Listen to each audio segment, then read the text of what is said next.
when they talk about the law, we are not. Um, the law was established for a lot of reasons, especially during the Israelites' time. But it is not something we are governed by today. We still live by the law, but we're not governed by the law.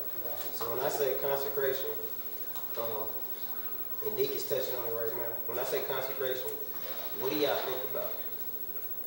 Mother's already answered, so I thought he said Quentin and Mr. Andrew over here.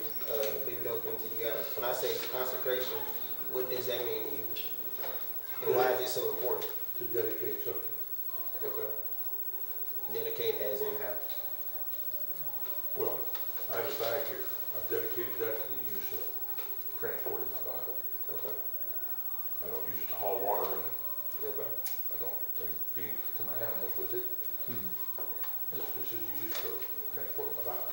But you could, if you wanted to, transfer water or whatever else you wanted to. I could, since it's possible, but I wouldn't do that. This is this. It's constant. It's constant. That's perfect. For that. Quinn, throw it up, and then what's consecration? Well,